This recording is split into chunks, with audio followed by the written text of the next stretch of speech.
I'm ranking every phase of the MCU leading up to Avengers Doomsday next year. And so we have to start where it all began, Phase 1. A selection of movies older than that kid that bullies you on Fortnite. Let's take a look at all the films on this tier list, starting with Iron Man. We all know the MCU as the biggest film franchise of all time, but it had a rather humble beginning. Instead of this huge, grand film that worries about world building or huge fight scenes, the first Iron Man is instead more of a smaller, character-based story, and because of that, it works exceptionally well. Let's talk about the main attraction, Tony Stark.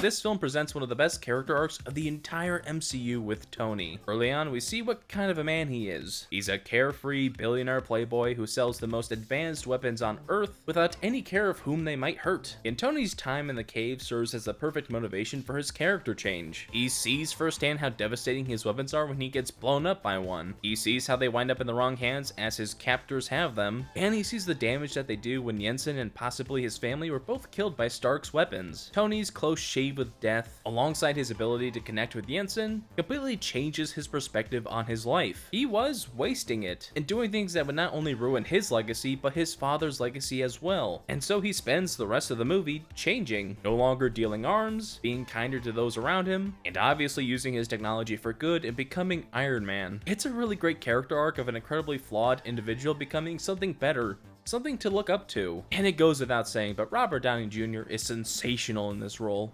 I am Iron Man.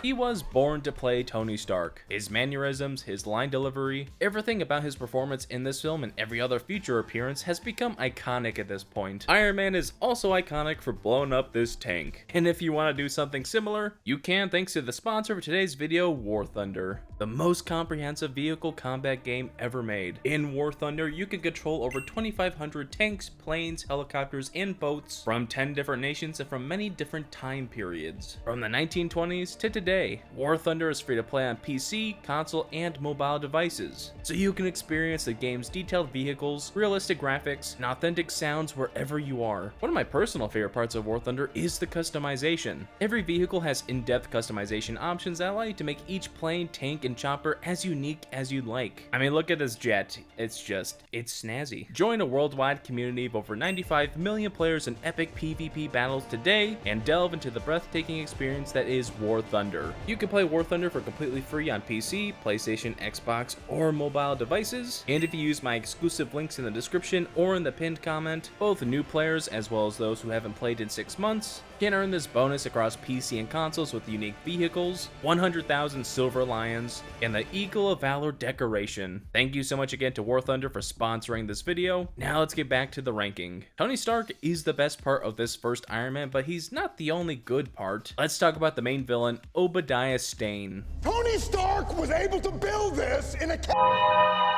For the longest time, people have lumped Stane in with some of the worst MCU villains. Malekith, Yellow Jacket, whoever the villain was in The Falcon and the Winter Soldier, I don't care to remember her name. And while I agree that Obadiah isn't a top tier Marvel villain, I do think he is pretty great. Because while he lacks characterization and personal identity, what he represents is what makes him a good villain. Obadiah Stane is Tony Stark, or at least who Tony Stark was or could have potentially become. A greedy, evil ironmonger who will let anyone die as long as the bottom line is met. And so their final confrontation isn't just some boring good versus evil, it's literally Tony versus his old life, his old way of thinking. And that's very cool from a storytelling perspective. But while we're on the subject of fight scenes, the first Iron Man has aged incredibly well. There are some moments that look rough, of course, like Tony's weird looking human hand, but the suit up scenes, the flying scenes, just about every time there's a focus on the armor itself, the CGI is almost seamless. And part of that is also because there's a mix of computer generated and practical effects. There are moments where Downey is wearing a part of an actual Iron Man suit, and it makes these things feel more real and grounded. And the action sequences are pretty great. The Mark I scene is gritty and intense. The airplane chase is hyper fast and has some humorous moments. I've already talked about the 1v1 between Stane and Tony, but it is well directed and ties up the story nicely. But then there is what is maybe my favorite action set piece of the entire film, when Tony fights those terrorists. This is the first true Iron Man action scene, and while it is pretty simple, it's effective at showing just how advanced the Iron Man suit is, and some of these moments are pretty iconic, like this uppercut,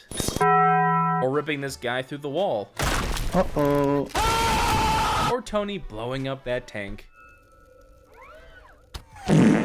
Most of the supporting cast is solid, both the characters and the actors who play them. Jensen is still very memorable. He has a ton of impact on the MCU as a whole, and Sean Tobe gives an equally memorable performance. We'll talk more about Clark Gregg's Phil Coulson later, but he was reasonably funny here. And despite the hate Gwyneth Paltrow gets nowadays for various reasons, the smell is definitely stronger. It's actually beginning to smell a bit putrid, which I would expect given the nature of the candle. I think she's a great Pepper Potts. She plays off of Robert Downey Jr. well, and the two have great chemistry together. And Don Cheadle as Rhodey is... Wait, what? Wait a minute! Yeah, I know Terrence Howard plays Rhodey in the first Iron Man, but I always forget when I go back to rewatch it. I swear every time he shows up, it's like a freaking jump scare. He's fine, he's not awful, but he's also not very memorable in any way. Next time, baby. Oh, that's hot. The last thing I'll say about the first Iron Man is that it has immaculate vibes. The music choices, the directorial decisions, everything is sleek, modern, and fitting for this new version of Iron Man. Jon Favreau and everyone else created a perfect first step into this new Marvel universe. And I think the first Iron Man is still one of the best movies in the MCU. It's gonna go in S tier. Man, what a great movie.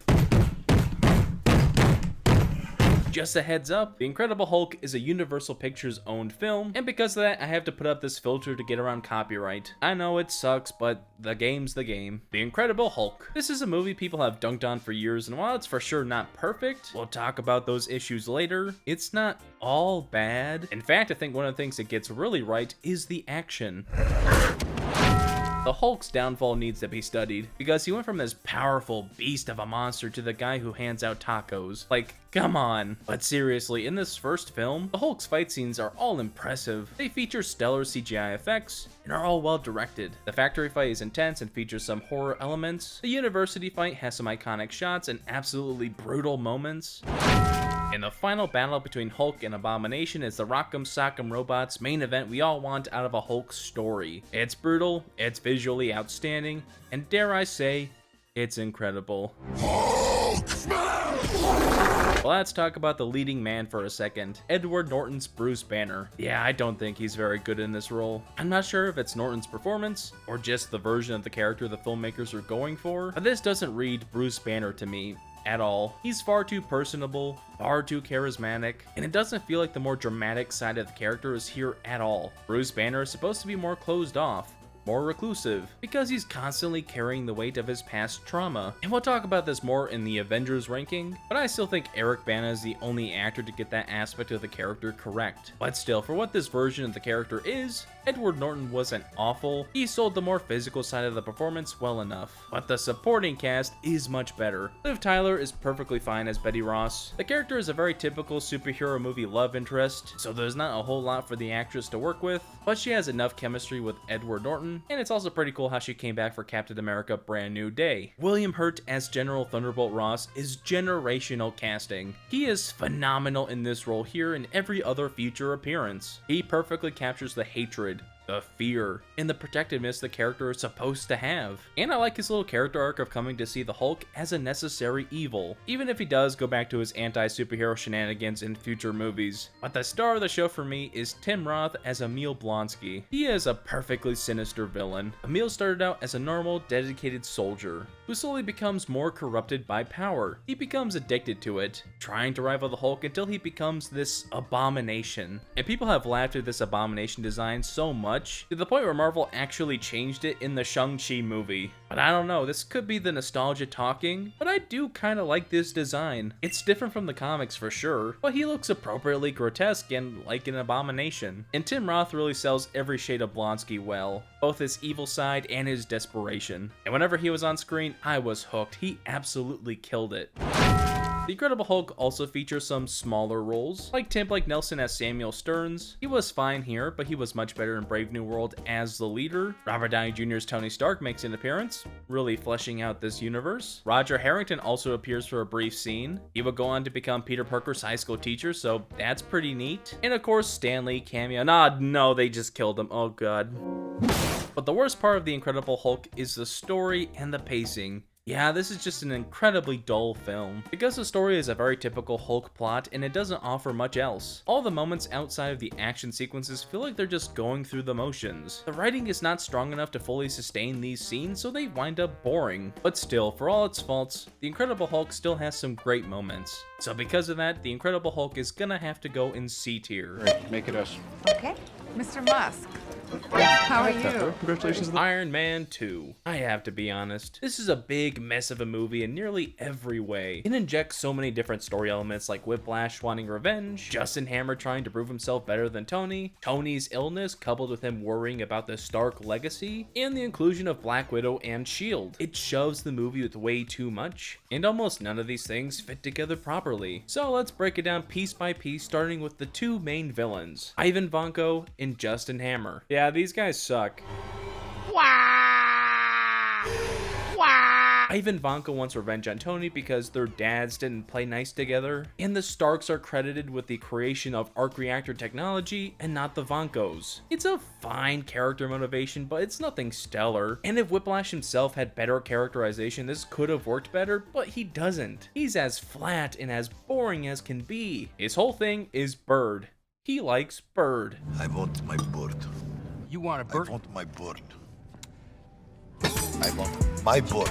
Well, And Mickey Rourke's performance is atrocious. He's got this really fake accent, and most of the time it just seems like he's not even there. Justin Hammer isn't much better. He's a weak, loser, beta male of a villain who everyone laughs at. There's not a single moment where he poses any threat, but at least Sam Rockwell can carry a scene. He is a pretty good actor and has some funny moments. Turn to the right. And these villains do drive the plot at some points, but for big chunks of the movie, they're not present at all, so that also contributes to them being unthreatening and unmemorable. Let's talk about S.H.I.E.L.D. Black Widow and Nick Fury are both in this movie, and I like their inclusion. They push the plot along in a couple spots, but they don't overstay their welcome, and Samuel L. Jackson and Scarlett Johansson are both great in these roles. There's a government side plot that I don't think anyone particularly cares for. I mean, does anyone care about any government side plot in any big action movie like this? Basically, the feds are upset that Tony has something as kick-ass as this Iron Man suit, and they want some of that action. And they eventually get it when Rhodey steals the War Machine suit. It's a fine subplot, but it takes time away from other stories that really need it. But that hammer weapons demonstration scene is sweet though. That will forever live rent-free in my mind. I call it the Freddy Fazbear? But the best part of Iron Man 2 has to be Tony Stark's story of dealing with his illness and his father's legacy. Tony is really going through something, because he wants to leave behind something to honor his father's legacy, but he is running out of time. And as he gets closer and closer to death, he begins acting irrationally, severing personal connections, and drinking like a madman. But Tony has a strong character arc of overcoming his depression after seeing an important video, and this is easily the best scene of the whole film. Howard Stark says this: What is and always will be my greatest creation is you. his legacy isn't an expo or technology or stuff, it's Tony Stark. And after hearing that, Tony decides to not give up, to not just let the illness take him. He gets cracking, gets inventing, and eventually saves himself, his father's legacy, and Iron Man. This bit of the film is genuinely great, and I wish the whole movie was this. Frankly, it seems like they wanted to tell this story, but along the way they were forced to include Whiplash, Hammer, and all the action scenes those characters create. This is the clean MCU version of the Demon in the Bottle story, and for what it is, it works. But again, like most of everything in this film, it doesn't mesh well with anything else. But despite all of Iron Man 2's flaws with its messy as hell story, it's not a completely terrible film. The acting is pretty solid across the board. Robert Downey Jr. is of course fantastic. I think Don Cheadle is a way better War Machine than Terrence Howard. Jon Favreau got to do more as Happy Hogan, and Gwyneth Paltrow was maybe the star of the show, if only because of how much she was crashing out during this movie. Oh my God! Ever since you came here, you were gonna tell me you really were dying? Better first! And the last thing I'll talk about is the action. Most importantly, the final third act. What a stellar way to end a movie. The Black Widow hallway fight is pretty good, but seeing Iron Man and War Machine team up against the Hammer drones was something else. As a kid, this was almost like a tease of what a potential Avengers movie could be, and Tony and Rhodey get insanely cool moments. All in all, Iron Man 2 is a very messy movie, but it still can be very entertaining at times. So it's going in C tier. It ain't my fault he ran right in front of my truck. Thor is a movie that people have called bad for the longest time, but I'm here to set the record straight. I think that Thor 2011 is a solid film. Let's talk about the tone first, because it's pretty different from Marvel films of the time, as well as Marvel films now. Where the Iron Man movies and the Incredible Hulk had this hyper-modern edge to them, Thor is much more Shakespearean. It's a superhero story, no doubt about that, but it also has a bit of a folklore feel to it, and you can see that with the set design, the costume design, and even how the characters speak. It gives the entire story an old epic feel. I think Thor's personal character arc in this first entry is incredibly powerful, and is the start to his 3-movie arc that made the character my personal favorite hero in the entire MCU. He starts off arrogant, rash, and completely selfish. He's an entitled little prince who also likes to fight. But after being stripped of his powers and worthiness to lift Mjolnir, Thor is forced to look inward and become better, and thanks to his time spent around Jane and other human beings, he has a change in perspective. He grows, begins to value life more, and becomes less selfish as a result. He even gives his own life for his friends, proving himself to be worthy. And I think Chris Hemsworth is able to sell just about every shade of Thor as a character. The joyful moments, the sad moments, the angry moments, everything. The guy both looks like and becomes this character, even if his Aussie accent slips out a couple times. At least make it a challenge for me. And he goes, "Don't be a hero, mate." And I said, "I'm not trying to be a hero, but the police are coming." Loki may be more remembered for his later appearances, but his first one here is just as good. He's a very jealous character, but as the film progresses, we see more layers to his jealousy. He believes Odin loves Thor more than him, and this belief is only more strengthened when he finds out that he's a frost giant, and so his evil plan to become king and destroy all the frost giants in order to please his father reads as sad. Even though Loki is very sinister, he's also kinda sympathetic. He just wanted the love that he felt like he deserved. And Tom Hiddleston is absolutely brilliant in this role. I mean, this is a top 5 comic book character castings of all time. I'm so glad they picked him for Loki and not Thor. The other characters are a mixed bag though. I really like Jane Foster. She's a smart female protagonist with her own agency. And Natalie Portman is of course Natalie Portman. She's almost always good. Anthony Hopkins is great as Odin. This is a similar situation to Marlon Brando as Jor-El, where the actor doesn't care about the role whatsoever but still gives a really good performance. I mean, I still think about that time he screamed at Loki. Father. But I do think the scientist characters are pretty weak. Eric Selvig is a nothing burger of a character, and a complete waste of Stellan Skarsgård. And I get it, okay? We all like Kat Dennings. Some people probably a little too much. But I still don't care for Darcy as a character. Her quips were funny in 2011, but you watch this movie so many times and they just get old. I can only hear her call Mjolnir Mia Mia so many times. Mia Mia? What's And then there's Lady Sif in The Warriors 3.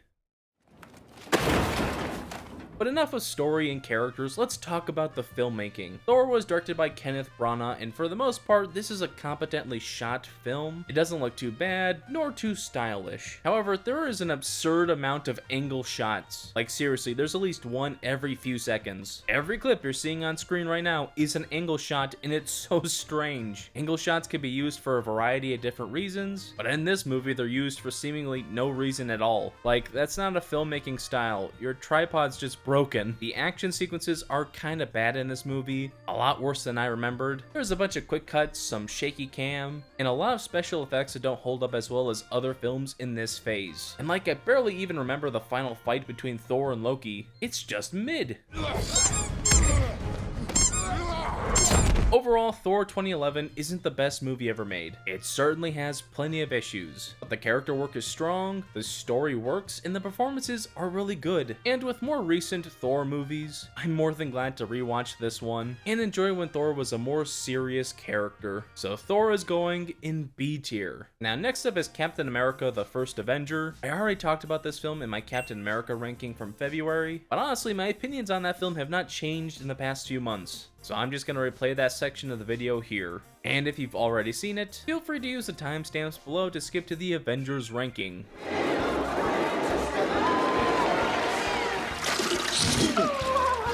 Captain America: The First Avenger. This has always been a good MCU movie, but never really anyone's favorite. But I actually think it's a little bit better than people give it credit for. The best thing about this movie is Captain America himself and his origin story. It does such a splendid job at characterizing Steve Rogers and getting the audience to root for him. When we first meet him, he's just the little guy, the underdog who wants to do the right thing. It doesn't matter how many times he gets hit, doesn't matter how many times he gets rejected from the military, he's not gonna give up. These core ideals to who Steve is defines his entire character for each and every future MCU movie he appears in.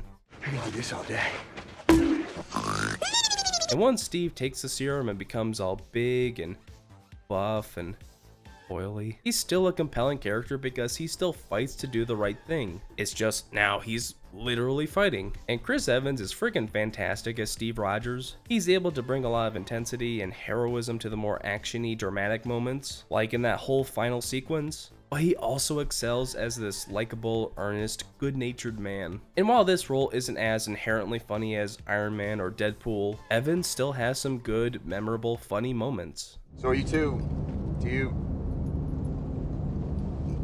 fondue? The side characters also help to flesh out this story. A lot of them are memorable and very well casted. Tommy Lee Jones is absolutely hilarious as the Colonel. I really like Dominic Cooper as a younger, more Tony Stark-like version of Howard Stark. Stanley Tucci is very impactful as the Doctor. Actually, before this rewatch, I didn't even realize that that was Stanley Tucci. I've seen this movie a million times, but it just never registered with me. I think it might honestly be because he has hair. That might be the reason I didn't recognize him. The Howling Commandos are all a riot, especially Neil McDonough as Dum Dum Dugan. And then there's Haley Atwell as Peggy Carter, who used to be a really cool character. She was one of the better early Marvel love interests, mostly because she was able to take care of herself, and the romance between her and Steve came from a mutual understanding. They both know how it feels to be looked down upon, to have every door slammed in their face, to have to constantly fight an uphill battle. So that makes their romance believable and really sweet. I really like how Peggy is used in this film, but ever since What If, I've kind of been down on the character. She's just an industry plant at this point, because like, what is this?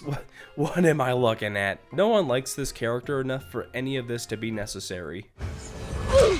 Red Skull is the main villain of this first movie, and he's okay. Hugo Weaving is really great, and the makeup effects are iconic, but he's not exceptional at all, and he creates a really simple plot. The bad guy gets the power to destroy the world, and the good guys have to stop him, and that's about it. There's not a ton of complexity to it, not a lot to think about, but honestly, for a first Captain America movie, I guess it fits. For a movie that's going for a golden age comic book feel, it makes sense to have a really clear good versus evil story.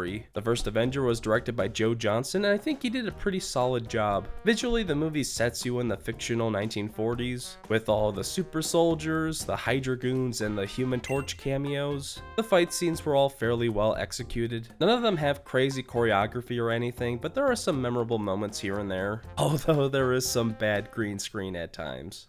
What the hell is even that? What is maybe the worst part about this film is its pacing. The First Avenger really does feel like two separate films. The first with Steve Rogers before he fully becomes Captain America, and the second after he gets the suit, in which it becomes a superhero war movie. And I think the reason it feels like there's such a huge divide is because Steve stops having a character arc after he becomes Captain America. He had this story of fighting for his chance and fighting to prove himself, and now that he kind of just does heroic stuff for the last hour, which is great to watch, don't get me wrong. His sacrifice scene is really well done, and I love how it's been used in those Deadpool and Wolverine Madonna memes.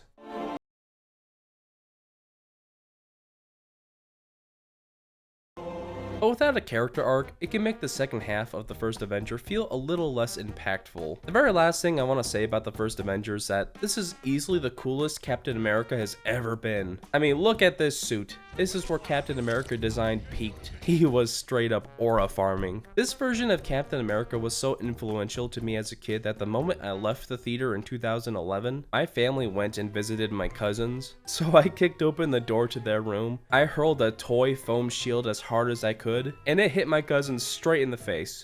It's a moment I will remember for the rest of my life. So yeah, while Captain America the First Avenger isn't a perfect movie, it still is a fantastic introduction to the character, and a darn good movie overall, so I'm gonna put it in A tier. But before we move on to the Avengers, I just want to say, if you're enjoying this video, you'll probably enjoy my other videos too. So why not hit that subscribe button and hit that bell icon? It will let you know whenever I post so you can enjoy all the new content. But let's get back to it and talk about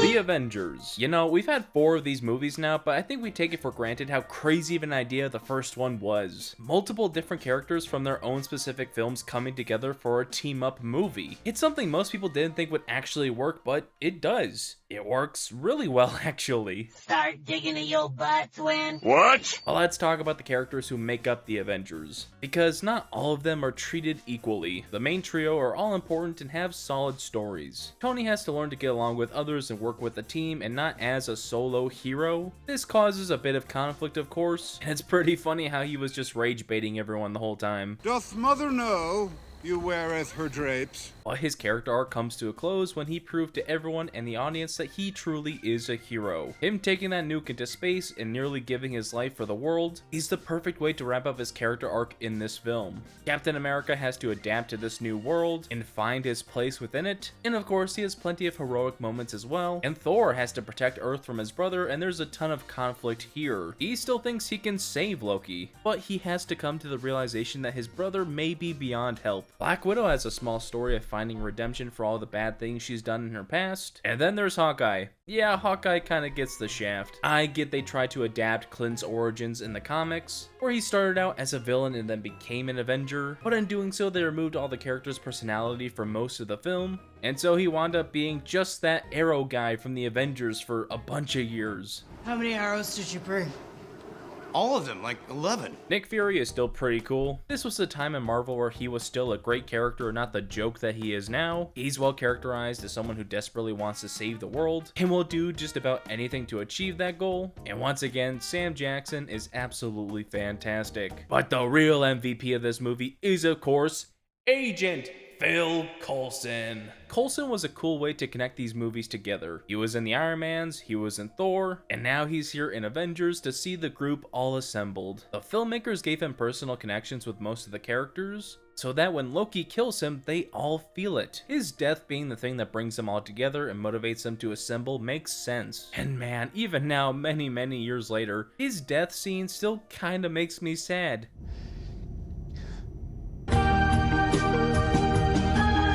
And also, I might as well mention this now, but he's still dead. Agents of S.H.I.E.L.D. is not and will never be canon to the MCU. Because for one, Coulson coming back undermines his story in the Avengers. And two, a major part of that show is the inclusion of the Inhumans. And Kevin Feige frickin' hates the Inhumans. He turned Ms. Marvel from an Inhuman to a mutant. And we all remember what happened to Black Bolt. Now the main problem area is up here. There are still 2 more characters we have to talk about, but let's talk about the directing first. Joss Whedon's directing is solid. The movie doesn't have a visual style or anything like that, but there are a ton of memorable sequences. The fight in the woods between Steve, Tony, and Thor is chaotic and has humorous moments. The whole helicarrier sequence with Hulk hulking out, Tony and Steve fixing the engine, and the Hulk versus Thor fight is very intense and perfectly positions all the characters for the 3rd act. And yeah, the entire 3rd act Battle of New York is grand and epic, and full of the superhero goodness you want from an Avengers film. Watching it again brings me back to 2012. I seriously can't put into words just about how well done the ending to this movie is. It's still to this day one of, if not the absolute best final fights in a superhero movie. I'm The writing is a bit iffy at times though, because this is a Joss Whedon script. It's full of that quirky, snippy humor, and while it works for some characters like Tony, everyone is doing it, and the constant jokes do get old after a while. Except for this part. This part never gets old. And I will not be bullied by Speaking of that clip, Loki and Hulk are the final two characters we have to talk about. Loki is a strong villain here, just like he was in the original Thor. Here he's more outright evil because he wants to rule over the earth simply despite his brother and father. It's a good enough motivation. He remains a very threatening villain, and Tom Hiddleston once again delivers a powerhouse of a performance. But my absolute favorite part of this movie is the Hulk. Not Bruce Banner, I want to be clear. I still have never really cared for Mark Ruffalo's Bruce Banner, but the Hulk in this first Avengers film is the best version of the character ever. For one, the CGI is seamless. The model is insanely detailed, and I think it makes sense for the Hulk to have a bulkier build, as opposed to the more shredded build he had in the Incredible Hulk, and they captured the character so well. All the rage, the animal instincts, the dumb brain. And there's a scene where they portray him almost like a horror villain, which might honestly be my favorite part of the whole film. All in all, The Avengers is an absolute hit of a movie. It hasn't aged well in some aspects, like the humor mostly, but it achieved what it set out to do. It delivers solid character stories, it has incredible action scenes, and it makes the next step into this bigger Marvel universe. I love The Avengers, and it's a great way to end the first phase. So, it's going in A tier, and that's the MCU Phase 1 tier list. Overall, this was a pretty solid set of movies. There were some iffy ones for sure, but nothing I would consider terrible. Thank you again to War Thunder for sponsoring this video. Make sure you play it today for free on PC, PlayStation, Xbox, and mobile devices, and use my exclusive links in the description or pinned comment to get this cool bonus pack for new and returning players who haven't played in the last 6 months across PC and consoles. And this is just the first of many videos ranking the MCU before Avengers Doomsday next year. I plan on doing individual videos for phases 2, 3, and 4. I already did 5. And I'll probably do a separate video for all the Disney Plus slop. So until then, thanks for watching.